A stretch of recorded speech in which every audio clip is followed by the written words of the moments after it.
কিন্তু এই কিয়ামতের মাঠের গরম আর সহ্য করতে পারতেছি না, আপনি দয়া করে আল্লাহর কাছে একটু সুপারিশ করুন। আদম আলাইহিস সালাম তখন বলবেন, আমি আজ কিয়ামতের মাঠে আল্লাহর দরবারে সুপারিশ করতে পারবো না, তোমরা চলে যাও নূহ নবীর কাছে। সমস্ত হাসরবাসী মিলিয়া নূহ আলাইহিস সালামের কাছে যাবে। নূহ আলাইহিস সালামের কাছে গিয়া বলবে, ও নূহ পয়গম্বর, আপনি আমাদের জন্য একটু সুপারিশ করুন, বিচারটা যেন শুরু হয়ে যায়।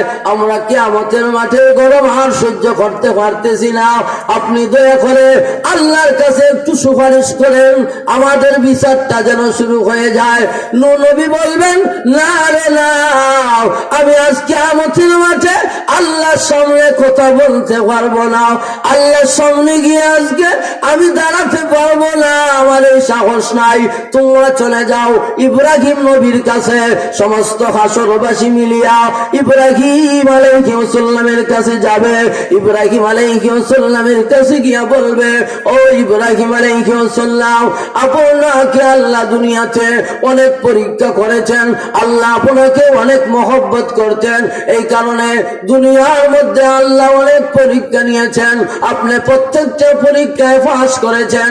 এখন কিয়ামতের মাঠে এমন একটা অবস্থা হয়েছে, আমরা গ্রামের মধ্যে সাঁতার কাটতেছি, আমাদের সূর্যের গরমে কলিজা শুকিয়ে গেছে, এই গরম আর সহ্য করতে পারতেছি না, আপনি আমাদের জন্য একটু সুপারিশ করেন, কিয়ামতের মাঠের বিচারটা যেন শুরু হয়ে যায়। ইব্রাহিম আলাইহিস সালাম বলবেন, না না, আমি আজ কিয়ামতের মাঠে আল্লাহর সামনে গিয়ে দাঁড়াতে পারবো না, আল্লাহর কাছে গিয়ে সুপারিশ করতে পারবো না, এই সাহস আমার নাই, তোমরা চলে যাও মূসা নবীর কাছে।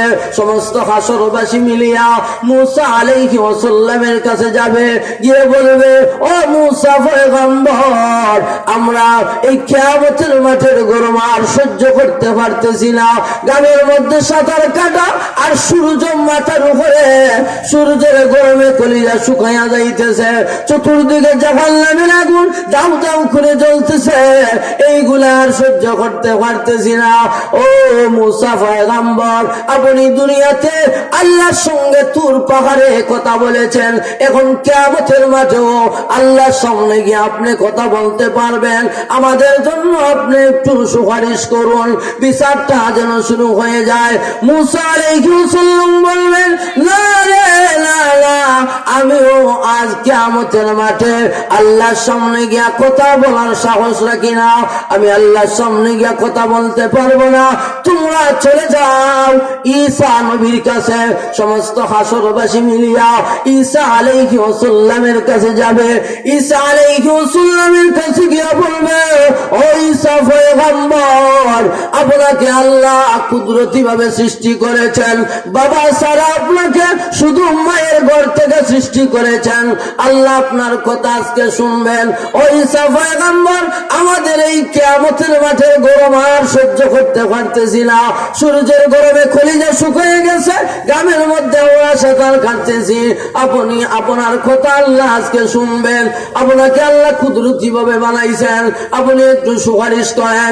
ঈসা আলাইহিস সালাম বলবেন, না না, আমিও আজ কিয়ামতের ময়দানে আল্লাহর সামনে গিয়া কথা বলতে পারবো না, আল্লাহর কাছে গিয়া কথা বলতে পারবো না, আমার এই সাহস নাই, তবে শুনে রাখো, আমি এমন একজনের কথা বলে দিব, উনি ছাড়া আজ কিয়ামতের মাঠে আর কেউ সুপারিশ করতে পারবে না, উনার কাছে যদি তোমরা যাও, তাহলে উনি যদি আল্লাহর কাছে সুপারিশ করেন, আল্লাহ সাথে সাথে মঞ্জুর করবেন। সুবহানাল্লাহ। সমস্ত হাসরবাসী মিলিয়া আমাদের নবী বিশ্ব নবী মুহাম্মদুর রাসূলুল্লাহ সাল্লাল্লাহু আলাইহি ওয়াসাল্লামের কাছে যাবে, গিয়া বলবে, ওগো নবীজি, আপনি হইলেন সর্বশ্রেষ্ঠ নবী, সর্বশেষ পয়গম্বর, আপনাকে আল্লাহ সবচাইতে বেশি ভালোবাসতেন, আপনি হইলেন আল্লাহর বন্ধু, আপনি ছাড়া আর কেউ সুপারিশ করতে পারবে না। ওই দেখেন আমাদের এই সূর্যের গরমে কলিজা কলিজা শুকাইয়া যাইতেছে এবং নিস্তামা গ্রামের মধ্যে সাঁতার কাটতেছি, চতুর্দিকে জাহান্নামের আগুন দাউ দাউ করে জ্বলতেছে, আপনি দয়া করে আমাদের জন্য একটু সুপারিশ করুন। তখন আল্লাহর নবী, বিশ্ব নবী মুহাম্মদুর রাসূলুল্লাহ সাল্লাল্লাহু আলাইহি ওয়াসাল্লাম বলবেন, হ্যাঁ হ্যাঁ, আমি আজ তোমাদের জন্য সুপারিশ করব।